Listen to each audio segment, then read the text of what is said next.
Miscelânea Histórica.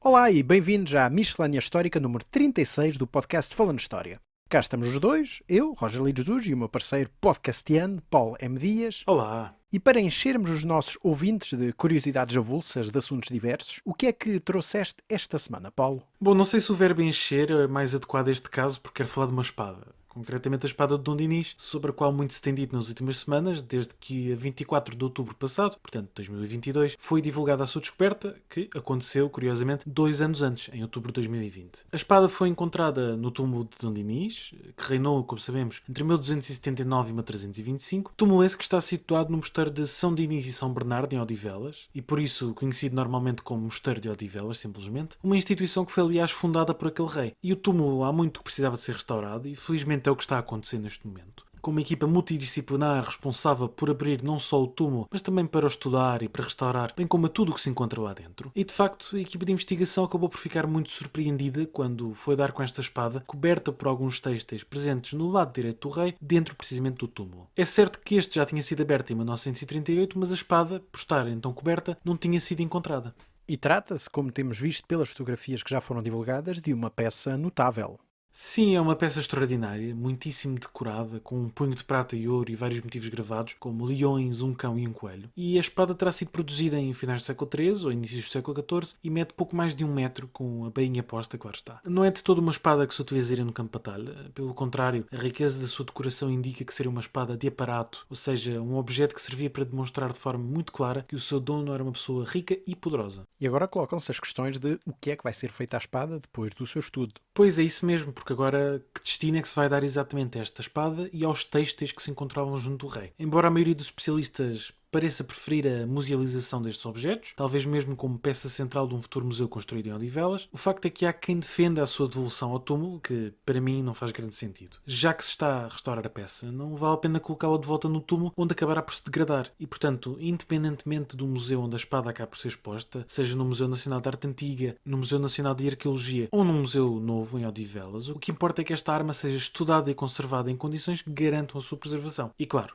é muito importante também garantir que esta arma pode ser vista pelo público, como de resto acontece noutros países, onde espadas e outros objetos retirados dos túmulos de reis são expostos precisamente para serem vistos pelo grande público e estudados pelos especialistas. E o mesmo aplica-se a estes têxteis, incluindo um manto, encontrados então junto do rei, ou a todo e qualquer outro material arqueológico encontrado nas mesmas circunstâncias. É informação nova, é informação que nos aproxima da época em questão e, portanto, vale a pena estar disponível e ser estudada. Sim, é um debate, primeiro pelas questões dos vestígios osteológicos, ou seja, os ossos, sobretudo, que surgem em escavações arqueológicas, ou neste caso, em projetos concretos, mas neste caso estamos a falar de peças concretas que merecem ser estudadas, divulgadas, mas estes debates não caem do nada, são debates dentro da museologia, dentro da própria antropologia, ficam a saber os nossos ouvintes que, portanto, não são invenções que aparecem apenas neste momento caídos do céu, não são realmente grandes debates que têm movido toda esta área ao longo das últimas décadas. É verdade. E tu, Roger, do que é que vens hoje falar aos nossos ouvintes?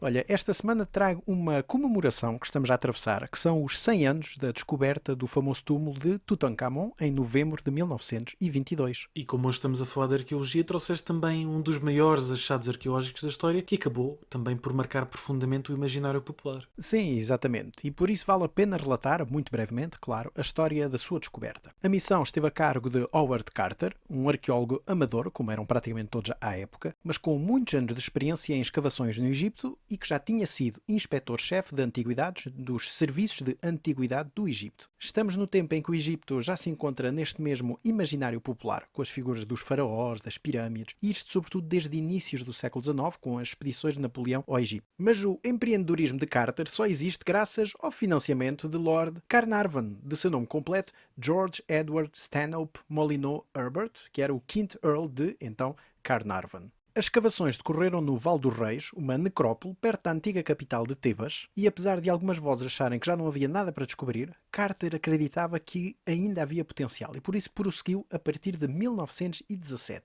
Em 5 anos avançaram muito pouco e Carnarvon decidiu suspender o financiamento. Depois de muita negociação, Carter conseguiu convencê-lo a continuar durante mais uma temporada e teve realmente muita sorte.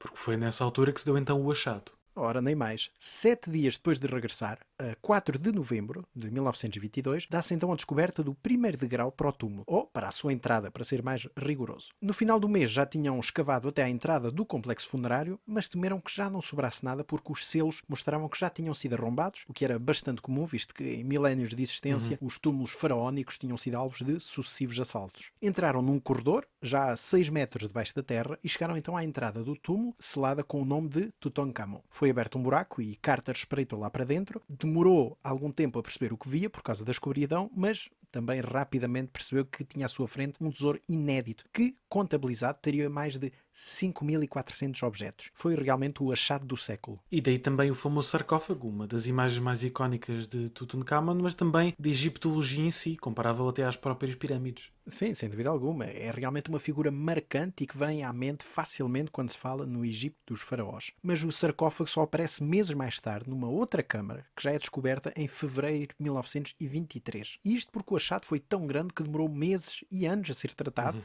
processado e identificado. E ainda hoje continua a ser estudado. Estudado, claro, no Egito, porque o tesouro não pôde sair do país, que tinha acabado de ganhar a sua independência, e foi um dos primeiros pontos de honra, foi não permitir que este tesouro nacional, considerado então, lá está, tesouro nacional, não saísse do país. Ao contrário do que tinha acontecido nos séculos anteriores. E sobre Tutankhamon em si, o que é que sabemos sobre este faraó? Não se sabia quase nada em 1922 e continua-se a saber relativamente pouco.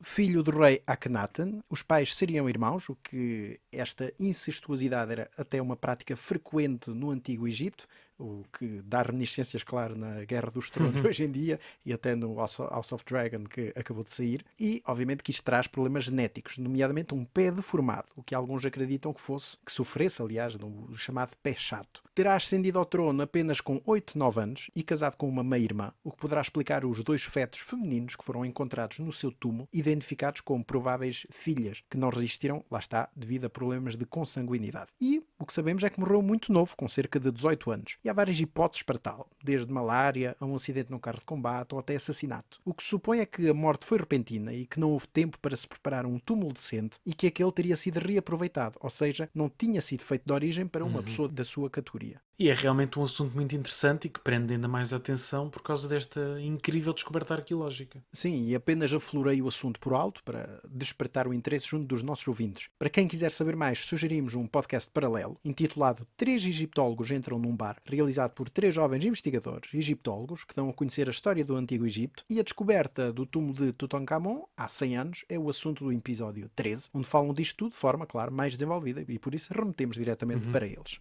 E relativamente à sugestão de leitura para a semana? Olha, a minha sugestão da semana está diretamente relacionada com o que acabei de falar. É o livro que acabou de sair, publicado pela Desassossego, de Bob Brier, Tutankhamon e o túmulo que mudou o mundo. E é um livro muito interessante, onde de forma muito leve conta toda a história desta descoberta, nomeadamente dos estudos feitos até mais recentemente, quanto ao ADN, quanto ao raio-x, enfim, todos os assuntos, todas as imagens médicas feitas à volta daquilo e o que é que podemos saber sobre este túmulo e o que é que nos diz ainda hoje em dia. E tu, Paulo, qual é a tua sugestão da semana? Eu hoje trago um livro de Joaquim Rodrigues dos Santos, O Castelo Português, Criação de uma Imagética Cultural, publicado neste ano de 2022 pela Caleidoscópio. E como o próprio nome indica, é um livro sobre castelos, não sobre a forma como foram construídos ou defendidos, há outros livros sobre este assunto, mas sim sobre a forma como estes castelos se tornaram um elemento tão importante da própria identidade cultural portuguesa desde o século XVIII até à atualidade. Portanto, como é que os castelos foram pensados e foram representados em arte, por exemplo. E é uma abordagem bastante interessante, diferente e que, portanto, vale a pena ler. E pronto, é tudo nesta miscelânea histórica. Já sabem, estamos sempre ao alcance do e-mail, falandohistoriapodcast@gmail.com. Vemo-nos para a semana no nosso episódio completo do podcast Falando História. Até à próxima. Até à próxima.